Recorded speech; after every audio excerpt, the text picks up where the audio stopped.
Finally मैंने पता लगा लिया है कि डेडपूल एंड वुल्वरीन मूवी के एंड में आखिर ये दोनों यहाँ पर कैसे बच जाते हैं। साथ ही साथ ये भी समझ आया कि क्यों वुल्वरीन का टी शर्ट फट जाता है, वहीं डेडपूल का बाल भी बाका नहीं होता है। एंड आई नो कुछ लोगों को ये बहुत ही बकवास सवाल लगेगा, बट वीडियो एंड होते होते आपको समझ में आएगा कि ये उतना बेतुका सवाल भी नहीं है। तो चलिए बिना किसी टाइमलाइन की वाट लगाए वीडियो शुरू करते हैं। सो सबसे पहले समझते हैं कि यहाँ चल क्या रहा है। अगर हम पैराडॉक्स की बात को माने तो उसने कहा था कि अगर शॉर्ट सर्किट कर दे तो मशीन उड़ जाएगा, जिसके साथ जो भी इससे जुड़ा होगा उसका भी धज्जिया उड़ जाएगा। इनफैक्ट कुछ दिन पहले हमें बिहाइंड द सीन्स के कुछ फोटो देखने को मिले थे, जिसमें से एक इस फाइनल सीन का था, जिसमें हम देख सकते हैं कि यहाँ पे बड़े बड़े अक्षरों में लिखा हुआ है कॉशन रिस्क ऑफ एटमाइजेशन। मतलब कि जैसे थैनोस ने स्नैप करके सबको धूल बना दिया था, ठीक वैसे ही समझ लो, बट यहाँ पे धूल नहीं बनोगे बल्कि खाक बन जाओगे। बट ऐसा नहीं हुआ, जिसके दो कारण हैं, जिसमें से पहला वाला जुड़ा है वुल्वरीन एंड डेडपूल से, वहीं दूसरा वाला जुड़ा हुआ है कॉस्मिक एंटिटी से। सो पहले वुल्वरीन से शुरू करते हैं। तो बॉस, क्योंकि वुल्वरीन के अंदर है एडामेंटियम स्केलेटन, इसीलिए उसका धज्जिया उड़ाना या फिर कहें एटमाइजेशन करना नेक्स्ट टू इम्पॉसिबल है, क्योंकि ये पहली बार नहीं है कि वुल्वरीन ऐसे किसी चीज के अगेंस्ट खड़ा हुआ है। इससे पहले हमने देखा है कि कैसे वुल्वरीन ने Jean Grey with finish force के अगेंस्ट जाकर पूरी दुनिया को बचाया था। वहां पर भी जीन सबकी धज्जियां उड़ा रही थी, चाहे वो इंसान हो या म्यूटेंट हो या फिर कोई नॉन लिविंग थिंग, जैसे कि ये म्यूटेंट को ठीक करने वाला सिरिंज या फिर आसपास के कोई सामान जिसको वो रियलिटी रैप करके नॉन एग्जिस्टेंस कर दे रही थी बाकी चीजों के जैसे। एंड यहां पर वो वुल्वरीन के अगेंस्ट भी इसको यूज कर रही थी, बट यहां पर जीन वुल्वरीन के एडामेंटियम मेटल को खत्म नहीं कर पा रही थी, जिस पर कुछ लोग बोल सकते हैं कि जीन वहां पे होल्ड बैक कर रही थी। तो बॉस ऐसा नहीं है, जब तक वुल्वरीन उसके पास नहीं पहुंचता तब तक जीन होल्ड बैक नहीं कर रही थी, लेकिन जब वहां पे वुल्वरीन उसको आई लव यू बोलता है तो जीन फिनिक्स के ऊपर हावी हो जाती है और वो एक मौका क्रिएट करती है ताकि वहां पे वुल्वरीन उसको मार के इस दुनिया को बचा सके,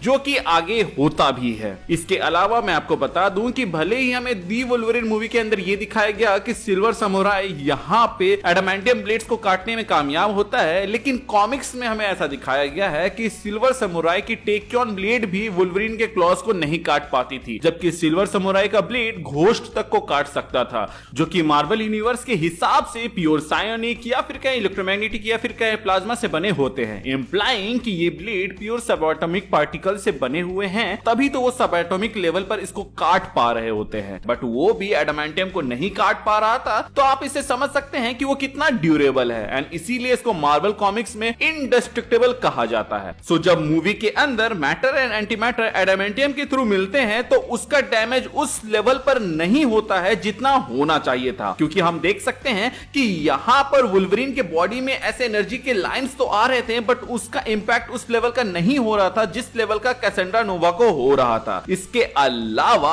अब हम लोग बात कर लेते हैं कि यहां पर क्यों वुल्वरीन का अपर हाफ कॉस्ट्यूम डिस्ट्रॉय हो जाता है बट उसका हेलमेट नहीं होता। तो बॉस, आप देख सकते हो कि जो matter and anti matter Wolverine के एडामेंटियम बॉडी के थ्रू फ्लो हो रही थी, वो सिर्फ उसके अपर हाफ में ही हो रहा होता है, जो कि उसके हेड तक नहीं जाती है, नॉर उसके लेग तक। ये उसके गले तक ही जाती है, बट उससे ऊपर ये नहीं जाती है। इस सीन में sudden flow and mixture of matter and anti matter की वजह से वुल्वरीन का कपड़ा फट जाता है एक झटके में। वहीं अगर हम बात करें डेडपूल की, तो बॉस, डेडपूल का कपड़ा एक स्पेशल मटेरियल से बना होता है, जो कि बहुत ही ज्यादा ड्यूरेबल था। एंड इस बात का आइडिया हमें सिर्फ इस सीन से नहीं बल्कि पूरे मूवी से मिलता है, जहां पर हम देखते हैं कि वुल्वरीन के कॉस्ट्यूम डैमेज होते जा रहा था पूरे मूवी में, जबकि डेडपूल का कॉस्ट्यूम में सिर्फ वहीं पर डैमेज हुआ था जहां पे वुल्वरीन ने अपने क्लॉज से हमले किए थे। इनफैक्ट ये दोनों यहां डेडपूल के कॉस्ट्यूम की वजह से ही सरवाइव करते हैं। एज आप यहां पर देख सकते हैं कि डेडपूल का कॉस्ट्यूम में जो मैटर और एंटी मैटर पास होने का इफेक्ट है वो डेडपूल के हेड पर भी दिखता है, बट वहां वो कैसेंड्रा के जैसे चारों ओर धीरे धीरे नहीं बढ़ता है और ना ही उसको जला के खत्म करता है, पर एविडेंटली यहां पर दिखता है जहां पे वुल्वरीन के क्लॉज के मार्क थे। अब यहां पर जो मेजर डैमेज होने वाला था वो तो डेडपूल का सूट सह लेता है, जिसके वजह से वो बच जाता है, बट जब वो पावर उसके दिमाग वाले एरिया पर जाती है, जैसे कैसेंड्रा के दिमाग पर जाती है, तो वहां पर एक टग ऑफ वॉर शुरू हो जाता है, जिसमें कैसेंड्रा टाइमलाइन को डिस्ट्रॉय करने का सोचती है, तो वहीं डेडपूल इसको बचाने के लिए सोचता है। इसीलिए उसको उस समय ऐसे ग्लिम्सेस दिखते हैं जहां एक सेकंड के अंदर उसके अपने वहां पे गायब हो जाते हैं। बेसिकली यहां पर डेडपूल एक थॉट थॉटफुल विश करता है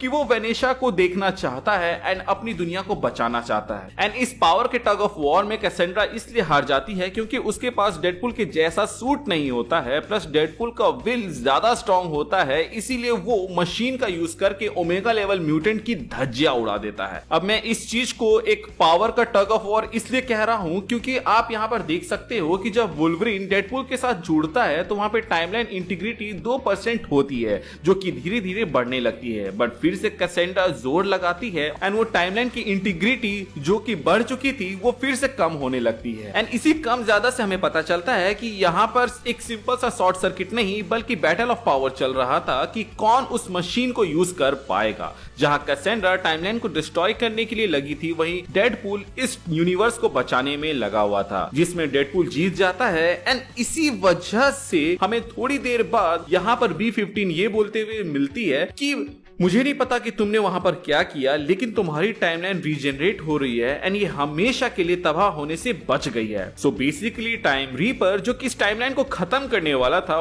वही इसको बचाने में काम आया, जिसमें डेडपुल का एक अहम रोल था। पहले मुझे लगा था कि टीवी वालों ने सिर्फ एडामेंटियम की तलवार दिया था डेडपुल को जो कि कभी नहीं टूटेगा, बट अब समझ आ रहा है कि उसको एक बहुत ही तगड़ा सूट भी मिला था जिसको सिर्फ एडामेंटियम ही भेद पाया। एंड क्योंकि एमसीयू में एडामेंटियम सेलेस्टियल बॉडी से बनता है जो कि कैप्टन अमेरिका 4 में हमें देखने को मिलेगा, तो इससे ये भी समझ में आता है कि एडामेंटियम इंडेस्ट्रक्टेबल है। एंड वैसे भी पैराडॉक्स ने कहा था कि डेडपुल एक स्पेशल है एंड वो एक ऐसे मकसद के लिए चुना गया है जिसके बारे में उसको भी नहीं पता, क्योंकि उसके सुपीरियर ने बस उसको चुना हुआ है। मतलब कि डेडपुल में कुछ तो स्पेशल होगा, तभी तो उसको डेडपुल प्राइम बना रहे हैं, जबकि वो सेक्रेट टाइमलाइन से बिलोंग भी नहीं करता है। अब ये वो थ्योरी है जो कि बिलीवेबल लगता है एंड आपको अब मैं वो थ्योरी बताने वाला हूं जो कि थोड़ा हार्ड टू डाइजेस्ट होगा। सो मैंने एक रील में देखा था कि डेडपुल एंड वुल्वरीन मूवी ने एक बहुत ही पुरानी थ्योरी को हवा दे दी है, जिसके अनुसार वेनेसा असल में कॉस्मिक एंटिटी है जिसका नाम है लेडी डेथ। वही लेडी डेथ जिसको इंप्रेस करने के लिए थैनोस ने कॉमिक्स में स्नैप किया था एंड डेडपुल को श्राप दिया था कि वो कभी भी नहीं मरेगा, क्योंकि अगर वो मर गया तो लेडी डेथ से वो मिल लेगा, क्योंकि लेडी डेथ की फर्स्ट प्रेफरेंस यहाँ पर डेडपुल हमेशा होता है, ना कि थैनोस। अब बात कर लेते हैं उन पॉइंट्स के बारे में जिसकी वजह से इस थ्योरी को थोड़ा सा पुश मिल रहा है, जो कि शुरू हुआ था डेडपुल 2 मूवी से, जहां पर डेडपुल जब भी मौत के करीब होता है तो वो वेनेसा से एक अलग ही रेल में जाकर मिलता है, जिसको कंक्लूड करने के लिए कहा गया था कि लेडी डेथ डेडपुल के साथ समय बिताना चाहती थी क्योंकि she loves him a lot, क्योंकि वो बहुत ही अतरंगी अंदाज में लोगों को मौत देता है, इसीलिए वो एक ह्यूमन फॉर्म में डेडपुल के साथ रहती है। और यही एक रीजन है कि क्यों अब तक डेडपुल का कोई भी बच्चा नहीं हुआ है वेनेसा से, जबकि हम मूवी के अंदर देख चुके हैं कि लेडी पुल तक का बच्चा हो चुका है। इसके अलावा डेडपुल एंड वुल्वरीन मूवी के अंदर एक छोटा सा पैटर्न देखने को मिला है, और वो ये है कि जब वेड डेडपुल बनना छोड़ देता है तो वेनेसा उसको छोड़ के चल देती है, बट जैसे ही वेड फिर से डेडपुल बनता है और अपनी मारकाट वाली जर्नी में निकलता है ताकि वो इस दुनिया को बचा सके, तो वेनेसा मूवी के एंड में फिर से उसके साथ आ जाती है। कायदे से तो वेनेसा को डेडपुल के कांड के बारे में कुछ भी पता नहीं होना चाहिए था एंड उसको डिस्टेंट बनाना चाहिए था जैसे वो शुरू में बना रही थी इस मूवी के स्टार्टिंग में, बट उसने वेड का हाथ के ऊपर अपना हाथ इसलिए रखा क्योंकि being a cosmic entity she nose कि डेडपुल ने क्या कुछ नहीं किया इस दुनिया को बचाने के लिए, एंड इसीलिए उसने इस टाइमलाइन का फेथ जो कि कुछ सालों बाद खत्म होना था उसको बदल दिया, जिसके वजह से मूवी के एंड में B-15 यहाँ पे बोलती है कि तुम्हारा टाइमलाइन रीजनरेट कर रहा है एंड वो अब कभी भी खत्म नहीं होगा, क्योंकि अब लेडी डेथ ने खुद अपने आप को वहां से साइड कर लिया था। सो टेक्निकली लेडी डेथ ने यहाँ पर इस टाइमलाइन का जो मरने का समय था उसको ही खत्म कर दिया और इसको एक अमरदान टाइप का दे दिया ताकि डेडपुल जिस चीज को बचाने में लगा हुआ था वो चीज उसको मिल जाए। अब